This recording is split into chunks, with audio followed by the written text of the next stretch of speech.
everyone, I'm Rincey and this is Rincey Reads. Today I'm going to be talking about Allegiant by Veronica Roth. Now, I'm going to make this more like a book talk than a book review because it is really difficult to review this book without talking about the ending, because the ending will have a major impact on how a lot of people react to this book, and I kind of want to discuss some of the things that happen in this book without any sort of reservations or any sort of worries about spoilers. So I'm just going to say it off the top right here, if you haven't read Allegiant, don't watch this video. Allegiant is the final book in the Divergent trilogy, if you guys didn't already know that. And in this book, Veronica Roth does a really good job of sort of wrapping up a lot of the questions that I know a lot of people, including myself, had. A lot of the world building and explanations of why things are the way that they are finally discussed in this book, and I feel like she does a really good job of explaining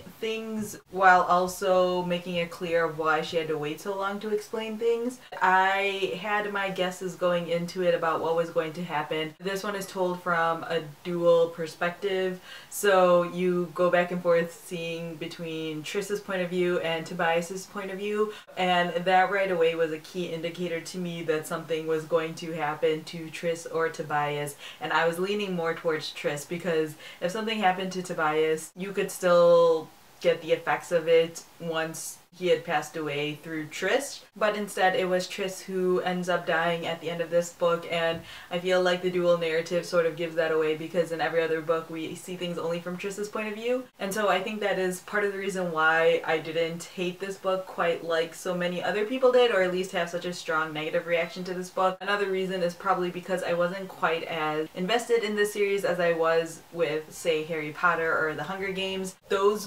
books gripped me a lot stronger than the Divergent series did, and so when Mockingjay, say, came out, I was a lot more furious with the way that that one ended than I was with this one. But I think also with my experience with Mockingjay, I had a lot lower expectations going into this. Basically, I went into this book thinking it was going to disappoint me because I was so used to series endings disappointing me, so that might have been an advantage Allegiant had. I didn't expect this book to really do much for me, which is nothing to say on Veronica Roth's writing or anything like that, but it's just very much one of those things where I knew that I had been burned in the past, and so I just went into this thinking I was going to get burned again, and since I wasn't completely burned, I feel like I ended up giving this a lot higher rating than a lot of other people did. Another thing I really like about Veronica Roth's explanation in this book is her descriptions dealing with the genetically damaged versus the genetically pure or the genetically healed people. If you look at the things that the people say in this book about genetically damaged people, it very much feels like a social commentary in terms of the way that people talk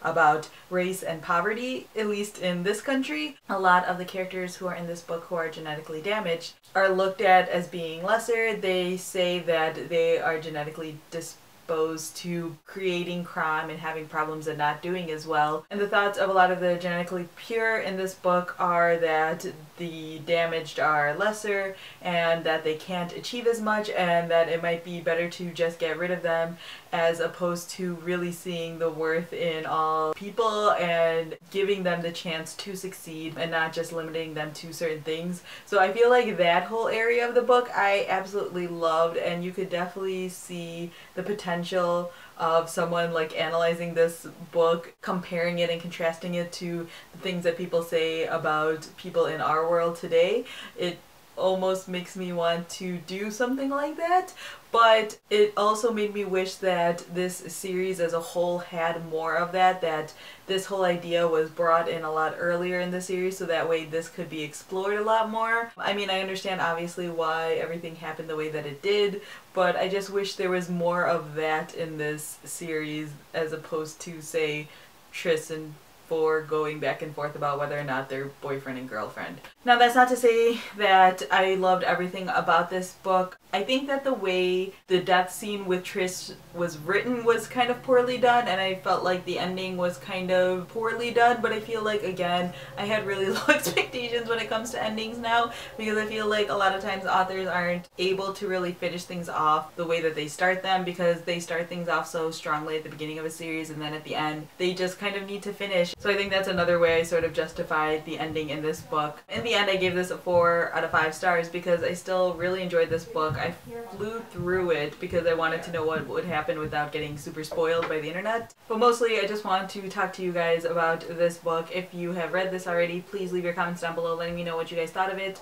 and how you felt about the ending. I know things are very split around the internet in terms of how this book turned out, so definitely leave your comments down below. I would love to hear what you guys think. So yeah, that's all I have for now, and thanks for watching.